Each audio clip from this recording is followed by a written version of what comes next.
Welcome to Latte with a Lawyer, a podcast dedicated to bringing you the stories of some of America's most successful lawyers, figuring out what makes them tick, how they creatively solve problems, and how others aspiring to be them can follow in their footsteps. Okay, guys, welcome to another episode of Latte with Lawyer. I'm Jonathan Brickman. I'm your host today, and today we've got a great guest, Ben Lusty, who's from the state of Utah. And I'm probably going to screw up the name of your firm, Renscher and Jaweerden. How did I do? Jaweerden, yeah, pretty close. Yeah. Oh, good. So, what kind of name is that, Jaweerden? Is that a Dutch name? So I've been told, yeah. Ah, good. That was a good guess, then. Excellent. Yes, it was. Yeah. Well, welcome to the show. Thank you. So, just to kick things off and keep with the theme of the show, tell us what's your favorite morning beverage of choice. Well, I cycle between water and then just some brewed coffee, and then normally a Diet Coke over about a 2-hour period when I wake up. So you go for 2 hours and you shut yourself off for the day? No, I do nothing for about 2 hours except drink and mindlessly read the news, and then I get going. So yeah. Okay, good. It's funny. I just had somebody on the last show, and he's a water guy. I've heard more people. It must be a trend because I hear more people say, as opposed to coffee, water. So there's something in the air where people are decaffeinating and having water instead, which I guess is a good thing. Well, I do water and caffeine, so I guess I couldn't say. Okay, all right, that's fair enough. So tell us about what kind of work you do and what the firm does. And yeah, so we're mostly, the firm started, back before I was in the legal world as a general insurance defense. But over the past 10 years, we've transitioned to really focusing on med mal defense. Okay. And so we're a small shop. We're at 5 lawyers right now. We're always looking to add, but it's a challenging market from the hiring perspective, which as a 2008 graduate, I don't like the cosmic injustice of that, but so now about 80% of our work is med mal defense, and the rest is kind of related work to the medical industry. We're almost entirely in litigation. I do some estate planning in addition to my med mal defense, but that's really where we're at. Okay, and how did you end up focusing on med mal? Did something happen that sort of brought the firm that direction? So I think a couple things were happening in our industry that really made that the choice for us. One, traditionally the insurance defense work was a lot of car accident cases plus whatever else a CGL might cover. And a lot of the insurers here in Utah were moving that work to their in-house counsel, to their employed attorneys.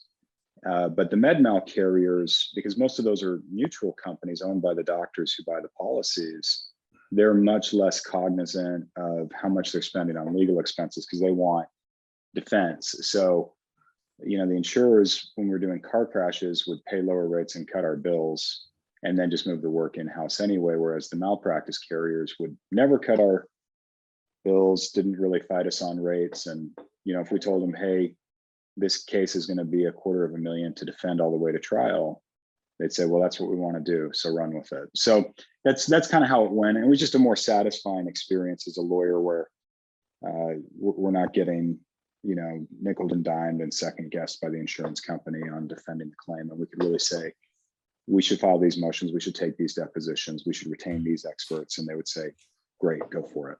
That's interesting. It's funny because I've had a bunch of, most of the work that we do is on the plaintiff side, but I have talked to a bunch of defense lawyers. You're the first I've heard, so maybe it is with just med mal where you have more of a blank check.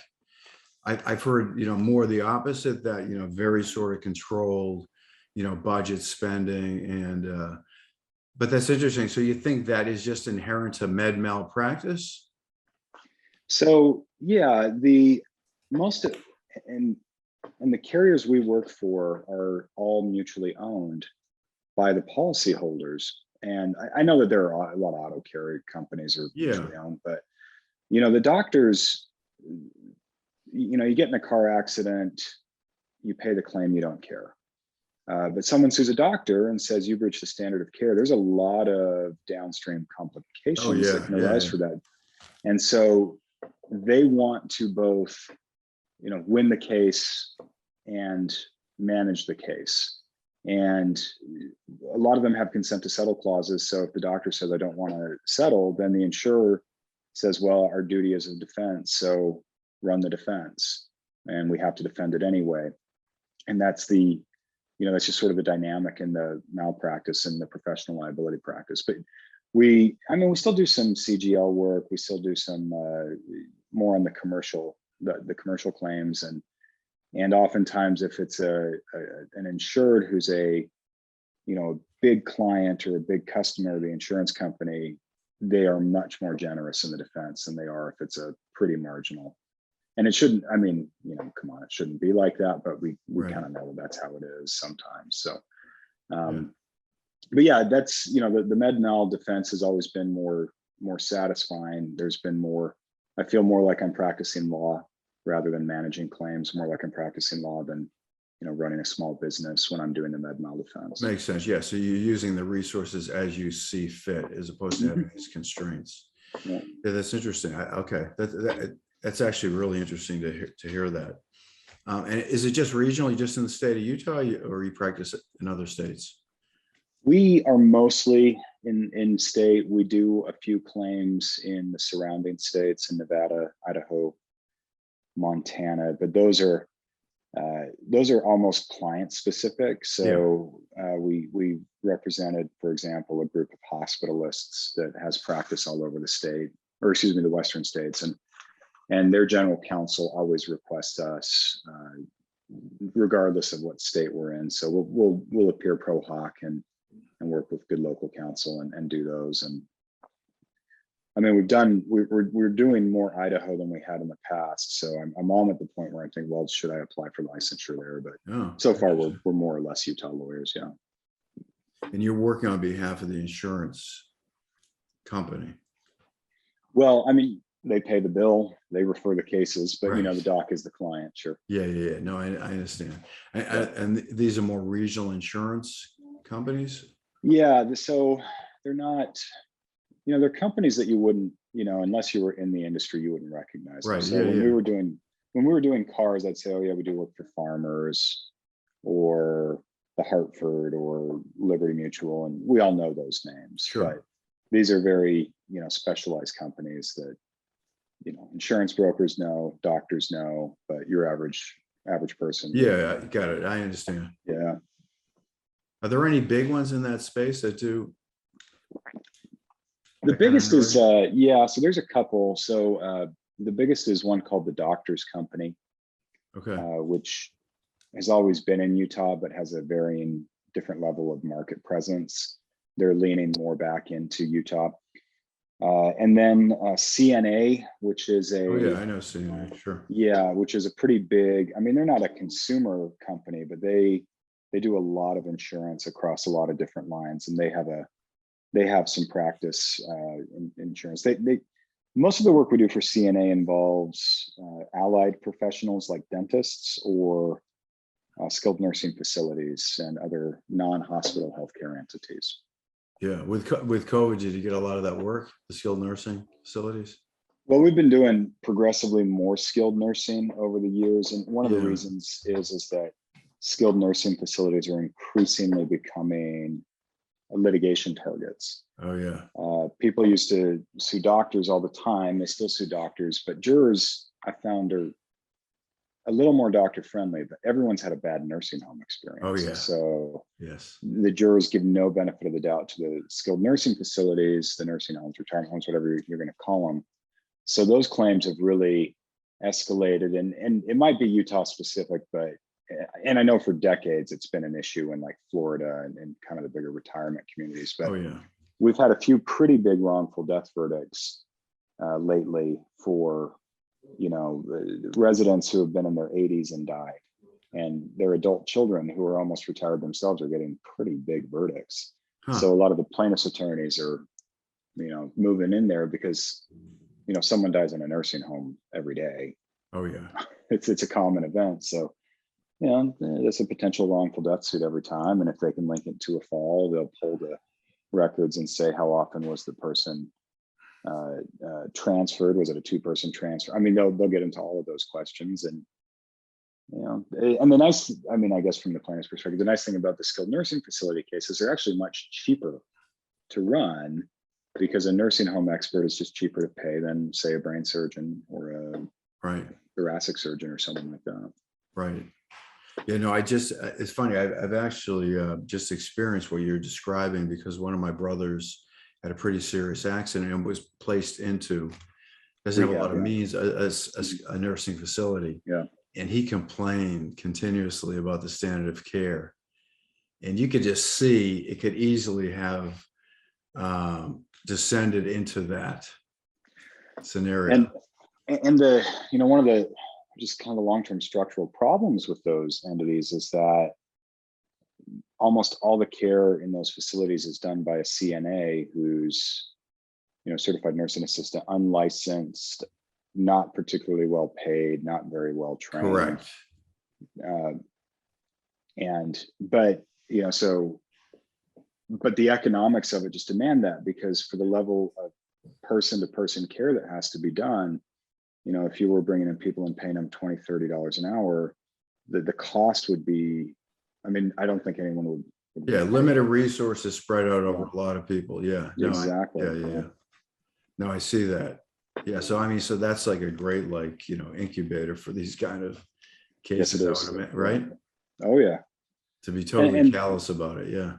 Well, and pretty much all my lawsuits where I defend the skilled nursing facilities come down to a mistake alleged to have been made by an unlicensed person. Almost no one points to the medical director or the director of nursing and say there was a problem. Right. They say, well, we only had one person move her from her wheelchair to the toilet, and that was when the fall happened. And it's so hard to defend, because from a liability perspective, right, you have to own that as the facility. But from just a realistic, can we ensure 100% compliance with these care plans? It's just, that's an impossible ask. Right. But if it goes wrong, it goes wrong. So that's where we see a progressive share of cases in Utah in the what we'd call the malpractice space. I mean, people still sue surgeons and physicians all the time, but got it. I'm seeing more energy in that area right now. I was looking at your background. It looks like you also got an MBA in London. How did that happen? That's an interesting part of your credentials. So it was one of these hybrid. The coursework was both in person and remote, spread over 2 years. And at that period, I was thinking, you know, my wife was looking at some career opportunities out of state. And I thought, well, is this a good time to maybe find a new career path? And so I thought, you know, I should upgrade my skills, because although she can go anywhere, I can't. I'm stuck in Utah. I mean, I could get licensed somewhere else, but is now a good time to maybe find a new area of practice, or would this be a good idea if I wanted to go in-house somewhere? So that was really the thinking behind that. Oh, yeah. And how'd you like it? Was it good? Wanted additional education as well. Yeah. I've always been interested in that. And how'd you like the program? I have an MBA. I remember getting that a long time ago. I thought it was a great program. How'd you like that compared to law school? So the thing that always interested me most about business school was that it was so generalist, because they were taking in people who had all kinds of different backgrounds, engineering, finance, marketing, all of that. And they're trying to teach you how to know enough about all of that to, you know, competently manage something. Right. And so I to me, I really enjoyed the exposure to the different ways of thinking and the different ways of looking at problems. And it was always fascinating to me to watch how my engineering fellow students would approach a problem. And they would, you know, roll out the spreadsheets. They were so quick on a spreadsheet. Yeah. And they could do things with spreadsheets that I still don't understand. But I they're was one of understanding those guys, by Microsoft. the way. I was an were engineer you? that went to business school. So yeah, that's funny. But their engineering of Word, or their understanding of Word, was a little bit not as advanced. So it Right. was nice working with those guys, and I appreciated that exposure to different ways of thinking. And I think it's actually been useful because, aside from doctors, business people are the most suspicious of lawyers, and so being constantly forced to translate the way I approach problems as a lawyer to people who are skeptical of lawyers, Yeah. I think has been really helpful. Just to not how I practice law, but how I help clients and communicate to clients. Well, I Which is a mean, big law part is of a what we bit, do. you have a business too, right? I mean, I've been to a Yep. bunch of these seminars like Pilmer. I don't know if you've been to any of these where, it's about the business of law. And, I think, doctors and lawyers are probably, notorious for not running the business very well, right? Right. Yeah. So I would think it would be helpful. Oh, and certainly some of the modules we did on marketing, and not just, people confuse marketing with advertising, but it's Right. how do you decide what business you want to be in? How do Yep. you put yourself in that business? How do you generate business in that line? How do you decide what not to do? And I've since the MBA, I've been very more focused on which explains things like, we're going to get out of cars and more into med mal. We're going to pick up some allied lines of practice, like helping, because a lot of our doctors are independent practitioners still. There are still a few of them out there. So helping them with their business transactions, and then helping them with their estate planning. Yep. Because it's just something that our clients need. And we can, we look kind of 360 degrees about the client. Like, what do they need professionally, personally, that we can help with. And so we start seeing things like that. But, then every now and then the client will come to us and say, oh, my son got a DUI over the weekend. What do I do? And so, okay, we had to make a decision where we're not going to be in that type of law because we just don't know how to do it. We're 5 lawyers. So, I mean, that's kind of where the marketing was very helpful, because it's real, what is it you can do? What are you good at? Yeah, there Do you go. that. Stay And focused. if you can build on it, okay. But if it's a huge thing to build on it, then don't. And so we that has been the most useful, I think, from the. Yeah, that's good thinking. I mean, the way you describe it is exact. So on point, because most people, they start creeping into all these other things when they really should stay focused and kind of own whatever that space is that they're best at.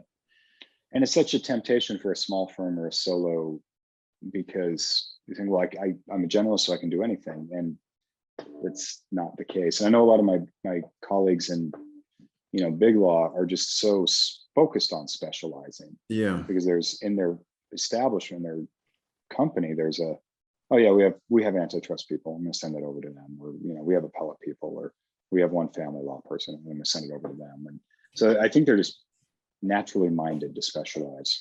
Yeah, I mean, there's a lot of power and focus. I mean, maybe it's not as exciting, but if you focus on something, you become really good at it, and you become much more efficient. You get more throughput. So there's something to be said for I agree. that. Yep. So I am a big believer in focus in business, without a doubt. So how'd you make the decision to go to law school? How'd you even get into the world of law? Well, I grew up just knowing that I enjoyed structured argument. I wasn't, I mean, my parents probably say I was an argumentative person, but I really liked formal debate, especially in high school. I really quite enjoyed that. And, my father is a federal prosecutor when I was growing up. So I was exposed to that, but I also knew I had no desire to practice in the criminal world. It just didn't interest me at all. I still can't watch, Law and Order or anything like that. I just not my thing. But so the structured argument of it, I just really enjoyed, and it was just a very natural thing. I actually don't think I ever imagined myself seriously in another profession from about the time I was 14 or so. Interesting. Yeah, I definitely can't say that for me. I mean, my life's been a crooked path, and I mean, I do hear people that say, I knew I wanted to be this my whole life. I mean, that seems foreign to me, but I certainly heard plenty of people say that too. So it's interesting. So you found your right spot. I mean, that's key, right? You got, if you like what you're doing, then you're going to be happy at it and you'll stay with it. Well, I enjoy most of what I do. You know, we all have things we have to do. Yeah, For sure. What was I going to ask you? Is there anything since you've been doing this that's been a really interesting case that you've worked on or you think people would find interesting? Well, you know, there's so I've had a few Supreme Court cases, state Supreme Court cases, and a few circuit court cases. And they always tend to be in these real hyper technical areas. So I had one about subordination of mortgage documents, of mortgage liens. That was when I worked on more when I was an associate, and we had a partner who did banking law. And that went all the way to the state Supreme Court. And we got a good judgment that is now being cited in other states, which is really good. There was a case a few years ago that I worked on, took all the way by myself, and was sort of my first from filing to appeal. And it was all about insurance priority, interpreting workers' compensation statutes and underinsured motorist statutes, and which one is priority, which one takes the loss first. And what was satisfying about that one is the Supreme Court pretty much quoted pretty large portions of my brief verbatim in the opinion, which feels very good because they're smarter than me and have clerks in that. I actually just wrapped up, or in another life, I did family law, and I try not to be too public about that because then I get all the requests, and I mean, I prefer those now, but I still do appellate work for my colleagues in family law who I admire how they stick to that and get really good at family law, and are very willing to ask for people to help them with different parts of law.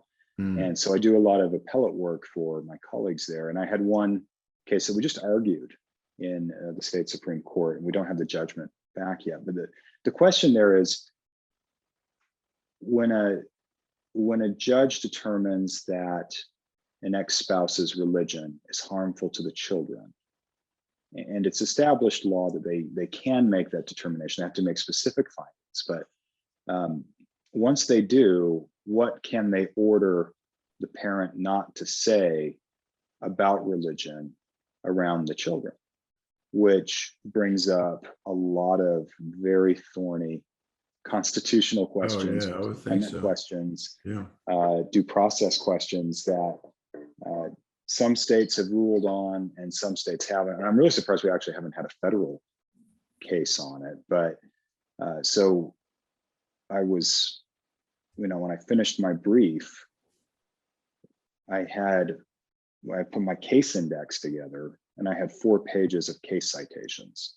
And I thought that's exciting. I love citing cases, and having a big, thick bibliography like that just really made me feel good. But that interesting question is so, took a lot of thought, and it's just, and I don't hold myself out as a First Amendment lawyer or a constitutional lawyer, but one of the nice things about taking these cases and being a litigator is that you get some of these interesting cases, and you never know when the most mundane case that comes through your door might really trigger some interesting issues. Every med mal case I've had at least one legal question that needed a little bit of brain power on, even though we know the law on med mal so well. Yeah. So whether it's procedure or evidence or that sort of thing. But this last case on that, what can a parent say about their religion around children when the other parent has legal custody and thus the right to decide the religious upbringing of the children? And is that what triggers it? The fact that it's no longer current, it's an ex. Right. Yeah. So the law has just presumed that when you have legal custody, you're the one that decides the important things for the kids. Okay. You make the education decisions, the healthcare decisions, the religion decisions. And does that mean that essentially the court, in support of giving mother legal custody, can gag father from saying, I think this religious practice is good, or kids, you should be baptized into this church, or I'm going to baptize you into this church? And that runs right into the wall of for the past 100 years, the Supreme Court has said, hey, look, parents have a fundamental right in raising their children and in educating their children. The Amish can take their kids out of high school at 14. It goes all the way back to Meyer v. Nebraska, that case where the state of Nebraska passed a law banning instruction in the German language. And parents said, no, we want our kids taught in German. And the Supreme Court found for them. And so we've had this kind of tussle for 100 years, but then what does that mean when you have divorce? Who gets to say what? Who gets to make decisions? And there's never really been a US Supreme Court case on point. There have been a lot of cases that are informative about what we mean when we say parental rights, because it's not the same thing in every context. But the state of Utah just hadn't yet addressed the question, which is odd, to be honest with you, because in this state we've had a long history of splinter polygamous groups from the LDS Church that teach things that a lot of people do find to be harmful to children, and we've had a lot of tussle back and forth in the courts, in the Utah courts, about what can people who believe in polygamy, what can they do and what can't they do? Where do we draw the line between what we're going to say is acceptable religious practice versus what we're going to say is harmful to minor children? What violates our bigamy laws? I mean, so this question has been ongoing in Utah for a long time, but it's surprising that we haven't had a state Supreme Court case where in the divorce context, and we've had a divided award of custody where they've said, thou shalt not say anything about this topic to your own children. And it's surprising that it's taken that long, but that's the question. It's called Kingston v. Kingston. We expect it to come down this summer. And I get the impression that the opposing party, I represent the mother who was awarded legal custody, is interested in continuing this case if the judgment is upheld, whether that is going to, Supreme Court would take cert. Yeah, that's very obviously odds are against, but if they do, then legal minds more experienced than mine, I'm sure, will involve themselves quickly on that case. Yeah. Well, I mean, you see the legislature that's happening here in the state of Florida about, what you can and cannot do with children in the class. Right. It's one of these questions that is just so fraught, I guess is the best way to put it. Yeah. No, there's some thorny stuff there. So it seems that just listening to you, it seems like that's the kind of stuff you look forward to. You look forward to those kind of cases. Well, yeah, I mean, and that's the case that, you take pro or low bono, and I put more work into the case than I billed for sure, and thought more about it kind of off time, off hours than the seventh radiology misinterpretation case I've had in the month of April. So but and that's one of the great things about practicing law as well, is that unlike other professions, we do have a little bit more scope to go out of our specialty in particular cases than a lot of people have. No doctor who's a cardiologist should ever do anything with the brain. You probably know this in engineering, like I may be making this up, but materials engineers probably shouldn't do too much about nuclear engineering. Semiconductors. Well, sure, of course, right. You stay within your discipline. Yeah. I was a civil engineer, by the way, but actually I did take a course in materials science, which I couldn't stand. It was very difficult.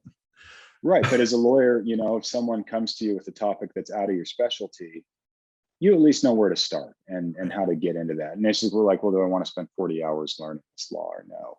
Right. And sometimes the answer is yes. Well, if you're a local,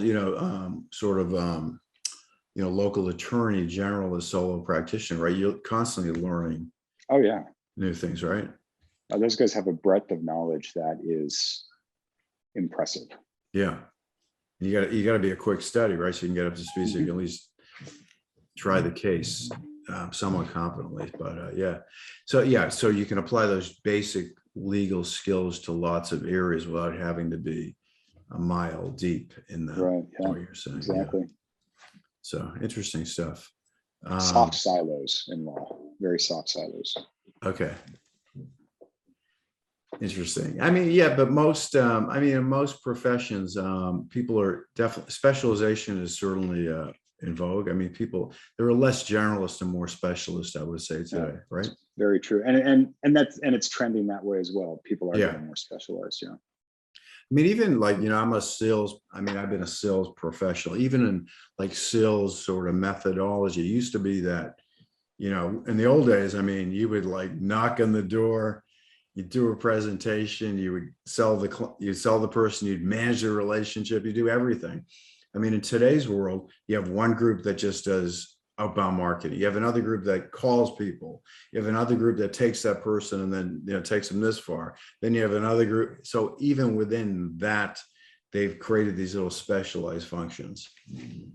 And between different types of products, I mean, someone who's really good at selling a car may not be able to sell an airplane, for example. Yeah. I mean, there's no question you got more throughput and it's, you become better at it, but it's a little confining, right? Because if you're just doing the same thing all the time, but anyway, yeah, what you're describing is interesting. I would think that would be exciting as a lawyer, just to sort of, take on some other things just for the intellectual experience. That's one of my favorite things about practicing law, and why I've really stayed in the profession, is that the exposure to new problems and new things to think about, and your practice can expand and grow, which I have enjoyed. Good, got it. So what would you recommend somebody to go into law today and become a lawyer? And what would you tell them? So what I'd say is, I would ask them, first of all, do you want to be a lawyer? Do you want to practice law? Because if you do, then, unless you're a Kardashian, you have to go to law school. That's just you have to. Right. And knowing that you want to practice law is worth taking a year or so after college before you really start on that track. And it's super expensive these days to get into law. And, it took me 12 years to pay off my student loans, and I was very fortunate in how I was able to do that. And people who are getting into the profession now are looking at, more than 6 figures of debt if they're going to a private school. And so I said, look, if you want to practice law, you have to go to law school. But if you don't want to practice law, then don't go to law school. I've heard a lot of people say, oh, law is a great general education. Yes.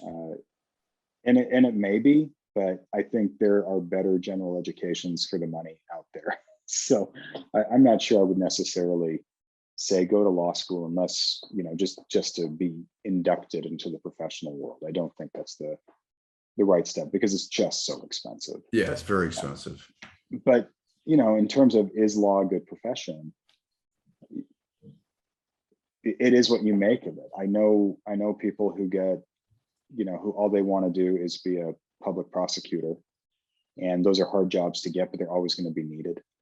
And I know people who couldn't find any work and so started their own practice and are making, millions a year, but they're better business people than they are lawyers. But there's always going to be room for that. I'm surprised constantly by how much demand there is for legal advice and how much unmet supply there is for legal advice. And it just often surprises me how hard it is for lawyers to connect to clients in a way that is not intimidating to the client, because clients need legal advice, but they're afraid of getting a $20,000 bill. And there's just so much unmet legal demand out there, I think. But it's a great profession. I think it's one that if you're suited for and that you enjoy, you're going to love. And it's going to be here in 50 years. It's going to be here in 100 years. I don't know what types of, the world turns and churns so much, but we have 3 articles of or 3 branches of government in the United States, and one of which is the judicial branch. And as long as that's there, we're going to need lawyers. Yep. So that's sort of just to segue into this. So as the world keeps changing. I mean, how are you guys, and what's your view on using technology in the practice of law? So I'm pretty analog. I still take hand notes. I think I do my best thinking when I take hand notes. But there are some technologies that are just absolutely indispensable. So I couldn't imagine practicing law without a Lexis or a Westlaw subscription. I don't know if we count that as a technology, but the legal database and the search engines that they have now are just fantastic. And when I started law school, we had one day where we searched out cases in the old reporters and used the West Key system and did it on paper. And then the librarian was like, okay, just kidding. This is how you do Westlaw and Lexis. Yeah. And I think that, if you read a case from the 1930s, you'd maybe see one or two case citations in that case. And I think the reason was it was just harder to find precedent when you had to do it by hand, essentially. And opinions were also shorter, which makes sense because these had to be dictated and then typed and proofed. And it was just harder to process words. And so I couldn't imagine the practice of law without modern word processing, without Lexis. I was very surprised by how well we in the litigation world acclimated to Zoom and WebEx. I was even more surprised by how well the court system did.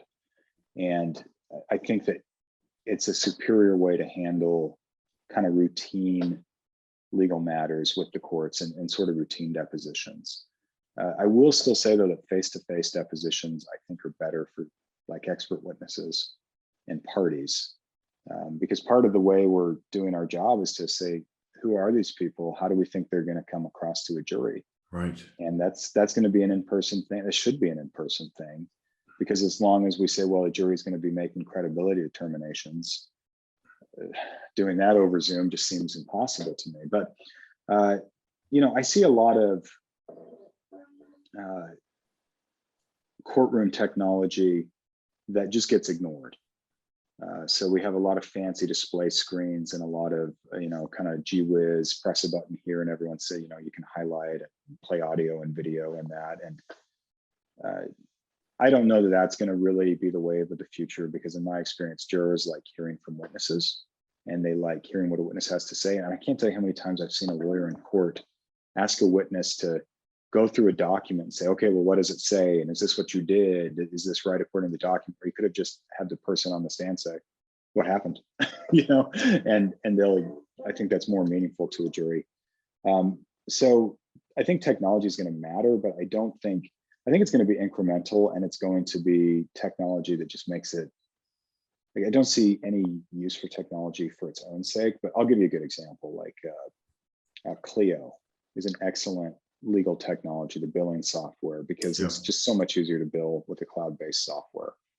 And it's made it easier for us to do our job. I think Dropbox is a good thing too for us, so we can work remotely a lot easier. But we're definitely at my shop behind the curve in terms of integrating technology. And I think that's an okay place to be, because my business model is about me spending my time working on client stuff, and I can do that with the technology we had 20 years ago, frankly. Yeah, no, it is interesting. I mean, I ask this question of everybody, but the large firms, the AM Law 100 and the level below, I mean, they have innovation groups. That's all they do is evaluate technologies, right? How can they become more efficient? Where can they get operating leverage? What are new ways for, there's so much legal tech you're probably aware of. I mean, there's no shortage of it. We have a legal tech platform, for case preparation. So it is interesting. I think you got to pick your, people are afraid, I don't care what the industry is, that, technology, AI is going to replace people. I don't think that happens. I think it becomes it augments what you're doing. And if it helps in certain areas, then you use it. It's not going to replace people. Well, I mean, who's going to write an algorithm that can take a deposition? I think there's some legal work, sure, it's going to be audit. I mean, I imagine most doc review is being done that way. Yeah, doc review, document preparation, a lot of that kind of basic, low level stuff that doesn't require high level thinking. Sure, you can. A lot of the things I've seen though is that the technology leads the lawyer rather than the lawyer leading the technology. And that's where I'm skeptical, is Right. that when the platform is telling you what to do rather than you're telling it what to do.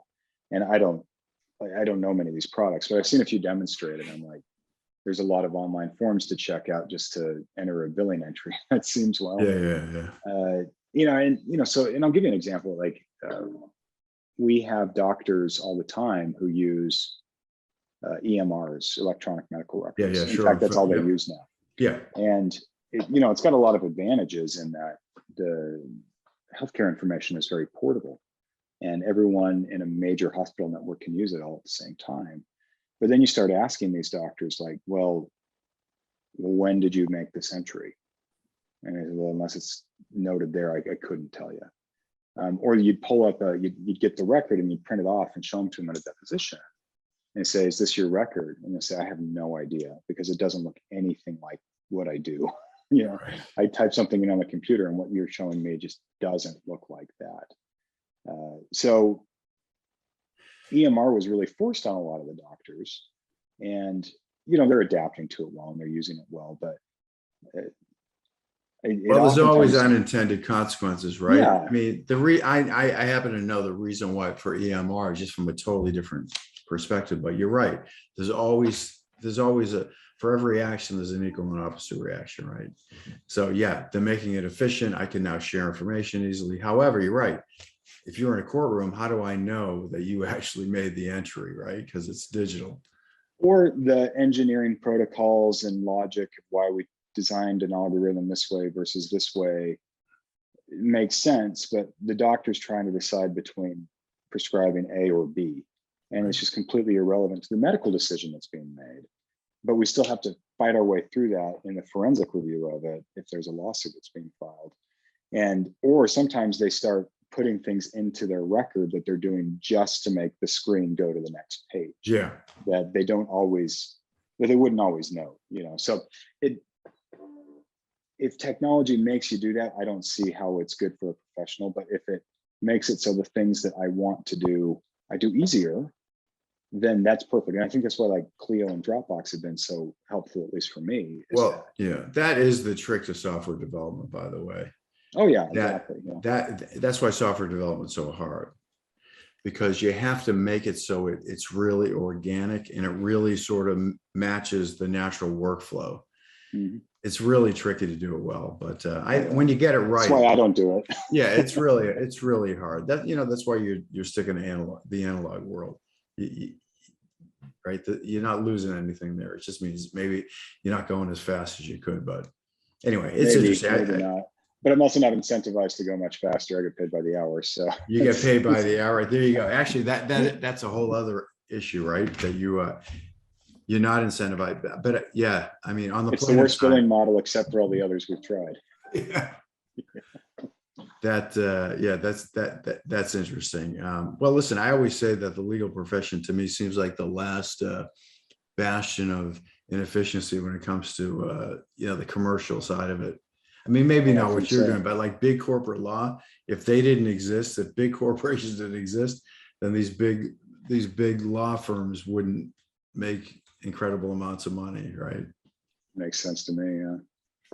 The small local lawyer in the town is not making a ton of money.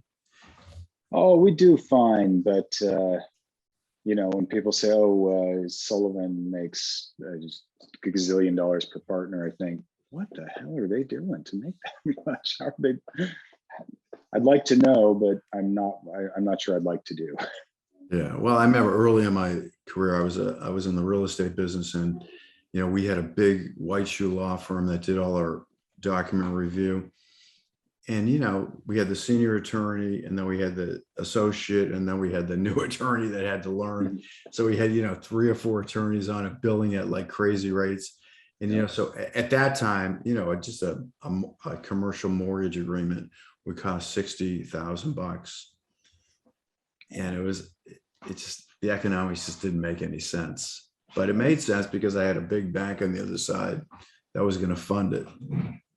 So And anyway, they wanted to be $60,000 sure. yes. Yeah. So anyway, it's interesting. Well, listen, I'll wrap it up here. This has been really interesting to talk to you. If somebody wants to reach you, what's the best way to get in touch with you? Oh, so they can send me an email, ben@lawfirmra.com. R as in red, A as in apple. That's our hopelessly out of date website. But that's the place to reach me. And we if you're a doc in need of medical malpractice defense, we've got you covered. If you have anything else, let me know. And if I can't do it, I can find who can. Excellent. Well, good. So once again, we've had the pleasure of speaking with Ben Lusty here from Renter and Weirden in the great state of Utah. Thanks for being with us. Thank you. And this show is sponsored by EmotionTrac, which uses artificial intelligence and other technology to uncover hidden insights that help lawyers with mediation and trial case preparation. Thanks again, Ben. Appreciate your time. Thank you. Mm-hmm.